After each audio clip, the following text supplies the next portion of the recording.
Hello everyone, welcome to English Academy. In this video of English Academy, today we will discuss about the most often confused or misused words या फिर हम इनको बोल सकते हैं पैरानिम्स और homonyms which are mostly asked in every government exams.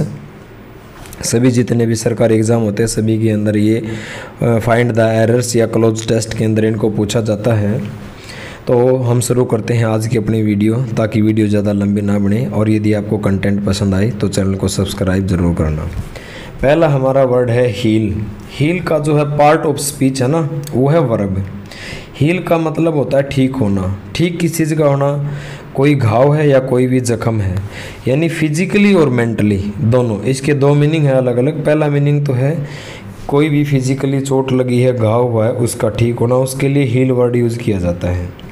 To make और become well again, यानी टू मेक और बिकम वेल अगेन, दोबारा फिर ठीक हो जाना। स्पेशली विशेष तौर पर आफ्टर के बाद एक कट और अदर इंजरी, आपको कोई कट लग गया, कोई चोट लग गई, तो उस कट से और उस इंजरी से कुछ दिनों के बाद विशेष तौर पर जब आप अपने आप को रिकवर कर लेते हो, ठीक हो जाते हो, उसके लिए HEAL हील ये जो वर्ब यूज की जाती है। एग्जाम्पल देखते हैं इसका। इट टुक द 3 months, 3 महीने लग गई। फॉर माई आर्म, मेरी आर्म को ठीक होने में। टू हील प्रॉपरली, मतलब जैसे मेरे साथ कोई मिसफॉर्चून हुई, दुर्घटना घटी, मेरे आर्म्स में चोट लग गई, चोट को ठीक होने में, घाव को ठीक होने में मुझे 3 महीने लग गए। एक और एग्जाम्पल, यानी कि इसका दूसरा मीनिंग ये है टू बिकम मेंटली, और यहाँ तो था फिजिकली, मेंटली भी हो सकता है रिकवरी। मेंटली कैसे? टू बिकम मेंटली और emotionally strong again after a bad experience, यानी आप मेंटली, मानसिक रूप से, भावात्मक रूप से दोबारा फिर स्ट्रॉन्ग हो जाते हो, स्टाउट हो जाते हो, मजबूत हो जाते हो। कब?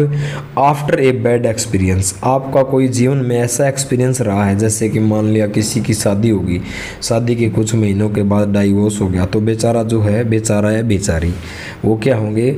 मेंटली इमोशनली बहुत ज़्यादा क्या है, वो एक ट्रॉमा से गुजर रहे होंगे, एक पीड़ा से गुजर रहे होंगे, तो उसको कहते हैं, उसके लिए भी हील वर्ड यूज़ किया जाता है। इसका भी एग्जांपल देखते हैं। द ट्रॉमा ऑफ डाइवोर्स, तो डाइवोर्स होने के बाद जो पेन था, जो ट्रॉमा था, कैन ऑफन बी हील्ड, इसको किया जा सकता है प्राय क्या? हील। इससे भी हम अपने आप को ओवरकम कर सकते हैं बाई के द्वारा। सक्सेसफुल रीमैरिज, मान लिया किसी का डाइवोर्स हो गया, डाइवोर्स होने के बाद जो ट्रॉमा, जो पेन, जो मेंटली फिजिकली वो उसी से सफ़र कर रहा है, वो ठीक हो सकता है जब उसकी रीमैरिज सक्सेसफुल हो जाए। सेकंड वर्ड है हमारा हील, HEEL हील। वो तो था वर्ब और ये है नाउन। इसका मतलब होता है AD, यानी इंग्लिश में इसको बोलें तो द कर्व्ड बैक। कर्व्ड होता है मुड़ी हुई, back part of your foot, आपके जो फुट हैं उसका जो पीछे का जो पार्ट होता है, जो थोड़ा सा मुड़ा होता है, उसको हील कहा जाता है, AD कहा जाता है। एग्जाम्पल देखते हैं, ये तो काफ़ी ईजी है।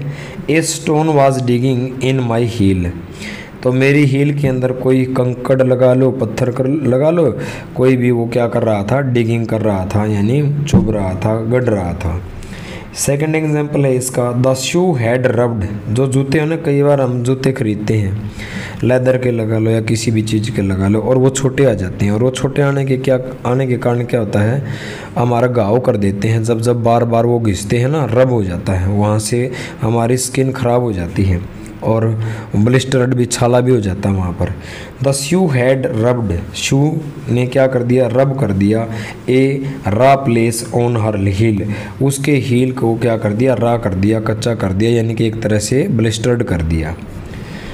तो सेकंड है हमारा हील, HILL, ये भी नाउन है। इसका मतलब होता है पहाड़ी, यानी an area of land, land का ऐसा एरिया दैट इज़ हायर, जो ऊंचा है, द लैंड अराउंड इट, आसपास की जो भूमि है उससे वो स्थान थोड़ा सा ऊंचा है।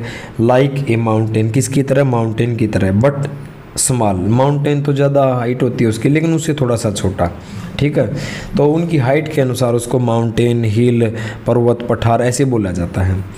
तो इसका मतलब होता है पहाड़ी। इसको भी एक एग्जाम्पल से देखते हैं। 10वीं क्लास के अंदर पहला लेसन है, ठीक है। लेंचोज का एक लेसन है। तो लेंचो का जो घर होता है एक पहाड़ी पर स्थित होता है। Lencho's house was situated on a hill. तो लेंचो का घर एक पहाड़ी पर स्थित था। नेक्स्ट वर्ड है हमारा डी फेस। डी फेस इसका पार्ट ऑफ स्पीच वर्ब है। इसका मतलब होता है किसी भी चीज़ को विकृत करना, कलंकित करना, खराब करना। इंग्लिश में अगर है तो इसका मतलब होता है टू स्पॉइल, खराब करना। द सरफेस होता है सतह को, या फिर बोल सकते हैं अपीयरेंस, किसी भी चीज़ के रूप को खराब कर देना। ऑफ समथिंग, किसी भी चीज़ का जो अपीयरेंस है, रूप है, आउटर फॉर्म है, उसको डिफेस कर देना, खराब कर देना। स्पेशली विशेष तौर पर बाई के द्वारा, राइटिंग ऑन इट।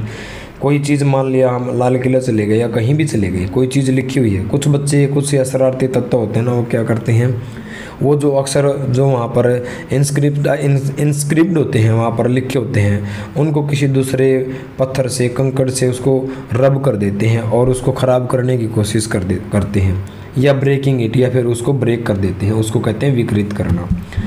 इसको भी एग्जाम्पल से देखते हैं। मोस्ट ऑफ द मोनूमेंट्स, बहुत से जो स्मारक होते हैं, मोनूमेंट्स होता है स्मारक, हैड बीन ब्रोकन, या तो उनको ब्रोक कर दिया गया या फिर उनको डिफेस कर दिया गया, विकृत कर दिया गया। और आज की वीडियो का हमारा जो लास्ट वर्ड है, अब ये है ई फेस। यहाँ तो था D face, here it is E face.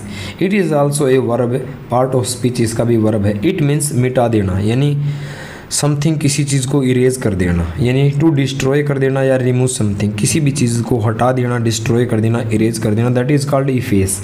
Let's understand it with the help of the examples. Nothing can efface, nothing, कोई भी चीज़ इफेस नहीं कर सकती। कैन का मतलब यहाँ पर जो है, कैन का मतलब पॉसिबिलिटी के लिए यूज़ किया जाता है, एबिलिटी के लिए यूज़ किया जाता है, पावर के लिए यूज़ किया जाता है, तो यहाँ पावर है। कोई भी चीज़ इफेस नहीं कर सकती, इरेज नहीं कर सकती।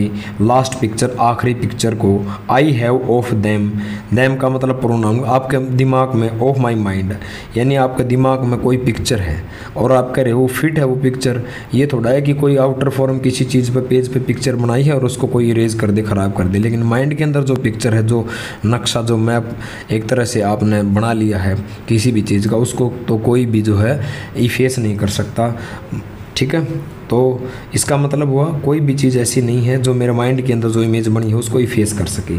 सेकंड एग्जांपल है इसका, दे गेव अस मेमोरीज, उन्होंने हमें ऐसी यादें दी, which will never be effaced, जहाँ कहीं भी टूर ट्रिप पे आप जाते हो, वहाँ के जो सीन है, जो मेमोरीज हैं, वो आप जीवन में कभी भी इफेस नहीं कर सकते, यानी कि हमेशा आपके दिमाग में वो तरोताज़ा रहती हैं, फ्रेश रहती हैं। उम्मीद करता हूँ कि कंटेंट आपको पसंद आया होगा। मिलते हैं नेक्स्ट वीडियो में। Have a nice day. Thank you.